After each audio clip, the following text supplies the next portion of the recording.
So they think they could take our right to put up free video and free content on their on their freaking website. They think that we could just give them all our money and attention. They think they could just flag us with false copyright claims. Well, I say not. I will go and I will fight for YouTube's freedom. People of YouTube, come and stand with me. And tonight, we rise and we fight. I will see you in the battlefield, people of YouTube. Till then, I am off.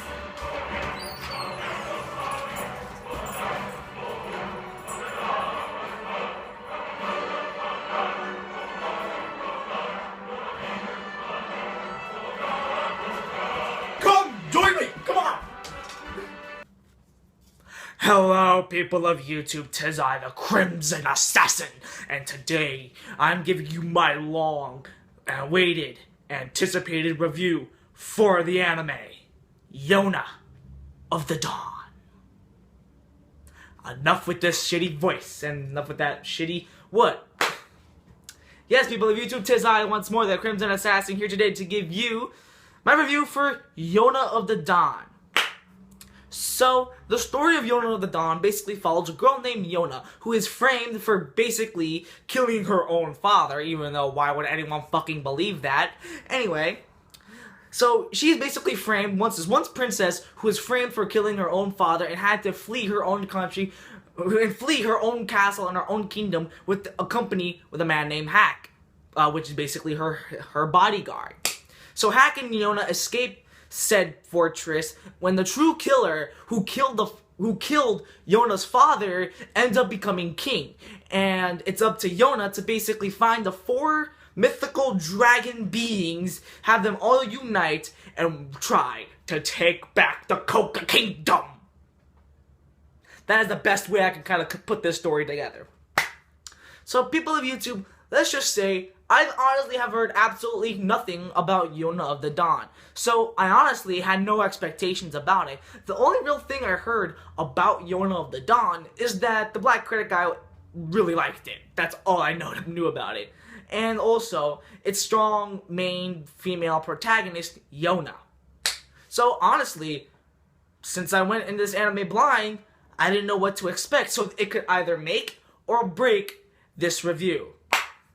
So, people of YouTube, I watched it entirely, and all I have to say about Yona of the Dawn is this. First thing I will mention about Yona of the Dawn was its animation. It's very solid, very decent, nothing brand new that is shown in it. It's basically par for the core at this point, but the animation done for Yona of the Dawn is very solid. And let's just say that the animation does have some nice, bright, and vibrant scenery with some very colorful and neat character design, as well as high, intense action scenes. Which, speaking of the action, I basically just said it. The action in this anime is very solid, very fluid, and I do like the action in this anime.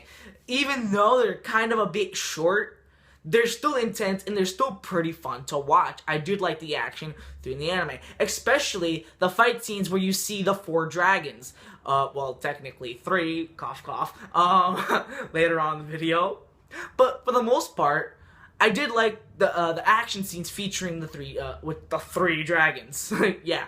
So, I did like the action a lot, very solid, very fluid. The one thing I could also give this anime was its decent comedy. The comedy is there, but it's also there, it's just there to kind of break up the tension and to break up the kind of moody or even intense drama scenes, which yes, in this anime does feature some bit of drama, and the drama is kind of handled very nice, very well, and the comedy is quite playful and quite funny, and I did like it. So, the comedy, very nice, very decent. The story. The story of the Yona of the Dawn is basically its strong point. Albeit, it's very cliche because it's kind of been done to death, because I've kind of seen this kind of story somewhere before. How like this once royal princess is now being brought down to now this lowly commoner, and she wants to fight and protect the people of the Coca Kingdom, and one day try to rule against the king and try to almost take back her throne kind of esque. It's kind of been done before. I've kind of felt like I've seen it before, but it's very solid. And the way how they tackled it in this anime, decent for the most part, which we'll get into that in a little bit. Also, last thing I'll mention that is really good positive about this anime is its characters. The characters featured in Yona of the Dawn are all fleshed out, all fully developed, and you get an understanding, and they end up becoming very likable and sometimes very relatable. My personal favorite characters is, of course, Yona. I have to talk about this girl, the main character. Yona is a very strong, dedicated, and she is willing to risk her life for everyone. I did like Yona as a character, I still do, and I found that she's very strong, and she's a very strong female protagonist. I did like her, and especially from a lowly princess archetype character, you kind of don't see that. You kind of see them act like that whiny little diva kind of thing. I did like how they tackled it, and she does end up becoming a very strong, very decent character. And I do like her Japanese voice. She is very cute. And also, I kind of like those scenes where, like, she's kind of in, like, an almost chibi-esque form, and you see, like, those dotted eyes and, like, a little short mouth and stuff. She's just so cute. I absolutely do love Yona. As a character, she's very strong, very awesome. I do like her a lot. Next, we have the badass Hack himself. Hack is just a badass, and that's pretty much it. You do get his backstory and why he really joins up with Yona and how much he really does care about Yona. And hell, they even show that prevalently throughout the anime how much he's dedicated to Yona. And I do like Hack as a character. He's very strong, very fluid, very realized. He has really good banter with Yona. And they're strong. Is freaking OTP capable. Please, for the love of God, let this couple happen. Even though I kind of do like their relationship. Strictly platonic, I do like it. Also, I also like how Yona is like the oblivious character, how she can't tell what Hack is feeling, like we know how Hack really feels. It's okay, buddy. It's okay. Yona's kind of oblivious at some point, but it's okay. That just adds on to the dynamic of their character. They're very strong, very awesome. I do like their characters. Next, we have the three dragons in the anime. Let's just say I do like each dragon in the anime. My personal favorite has to go without a doubt to the blue dragon, Shinya. He is very, very, very mysterious, and his backstory will pluck your heartstrings because of how very tragic and very sad his past is on the way he's just treated. It kind of reminded me a lot of Gaara. It actually really did. His backstory reminded me a lot from Gaara, on how Gaara used to act from the original Naruto. I do like his character, and I do like his archetype, and I also like his relationship with Yona, albeit very small scenes are shared between the two characters. They do have a really strong bond, and like I said, the strong bonds are shown throughout each dragon, especially the white and somewhat green dragon. I do like their relationship, and they just have such a good bond together. I absolutely loved it. I love their relationships. Next, we have Yoon, who is a very solid character. You also get his backstory and get a lot of attention to him. I find him to be a very fascinating and interesting character. He's very fully developed, and he's very solid too. And he also has his very quick scenes. He's supposed to be like the comic relief character, and he does his job as sort of comic relief very well. So I'm talking very high praise about Yona of the Dawn, but let's talk about its issues, which, trust me, there are a lot of them. The first and biggest issue of Yona of the Dawn was its pacing. I felt like the pacing for this anime felt very, very, very too slow, as this anime kind of drags on for way too long. Especially episodes, 16? And it ends until episodes 23. That's 16, 17, 18, 19, 20, 21, 22, 23. That's 8 episodes, and that's featuring one character and one story. Really? Really? Really? Like, those 8 episodes could have been done in at least 3 episodes. At least 3 episodes. That's how long you should have taken. It should have taken 3 episodes to finish this character's story. that was just way too overblown, and why did they have to do that? I honestly don't know. But you know what? I have a theory, and I'll tell you that in a bit. The antagonist in the anime. Basically, Suol, the guy that, you know, kills the real king and frames Yona for doing it. Very cliche. Very basic. Very by the numbers. He is not intimidating. He is not anything. He is bland. And he could have been done really well had it been that he'd been given more screen time and more development on really why he really wanted to do it. And yes, his reason for kind of doing it is also very cliche, as it's just mind-numbingly cliche. That's how this character's story and slash story arc is. He's cliche, very basic, very by the numbers. Moving on. Some of the stories slash character arcs are also pretty cliche.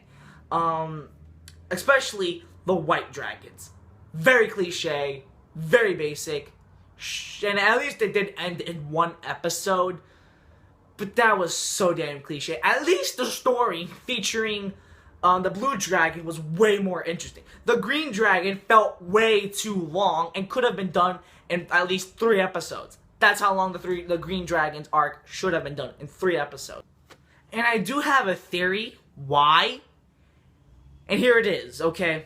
I felt like the creators was like, oh, well, if we just keep padding the length of the green dragon and rush out the last episode introducing this one last character, which we're about to get into, then we could do a read the manga ending and everyone could have a read the manga ending and we get money, we get some of this. Really? Really? You had to go that route. You had to fucking do it. You had to do a read the manga cliffhanger ending. Bravo. Bravo, creators of Yona of the Dawn. Bravo. Bra-fucking-bo. And yes, the last episode, I did felt very rushed, okay? Had they introduced this character, at least in episode 21, okay, had given this character development, and had also been doing some of the other stuff that's featured in the last episode, the anime could have been better. Okay, it could have ended in a somewhat decent read the manga ending, even though I don't see a read the manga ending being anywhere normally decent. But I'm gonna let it slide, okay? Because I think at this point, I'm very used to seeing read the manga endings, so it's nothing really brand new. Overall, guys, I do like Yona of the Dawn. Don't think I'm bashing on this anime. I do like it for its really solid animation, its great action scenes, its seemingly funny, mind-numbingly funny comedy, the story being very basic but also very interesting, and the characters are all decent, all fleshed out, and I do like each and every single one of the characters. The Japanese voice acting was also very top-notch, and those opening and ending themes, both of them were awesome. I love both opening and ending themes, especially the first opening, which I've never seen an opening quite done like that ever in an anime. I do like this anime a lot. And yes, by the way, before you mention it, yes, there is an English dub for this anime for all you dub lovers. It's done by Funimation. Yeah, I decided to watch it in Japanese. Okay, it's kind of my preference. I did want to watch it in English, but I kind of figured for an anime like this would have kind of read the manga ending. So, but whatever. That's beside the point. Watch Yona of the Dawn. I do think it's a fantastic series. Not fantastic, but it's very decent, very nice, and I will give this anime a 7.5 out of 10. It's a very good anime, and I do recommend you watch Yona of the Dawn for its good characters, decent animation, and pretty decent story and characters. That's gonna wrap this video up. Stay tuned later on today, which I hope, actually I might not, maybe tomorrow, I will be doing my first E3 video featuring the Bethesda press conference. So until then, people of YouTube, 'tis I, the Crimson Assassin, signing out. BC2. By the way, give me a thumbs up if you like that opening, because I would probably never do that again. Goodbye, YouTube.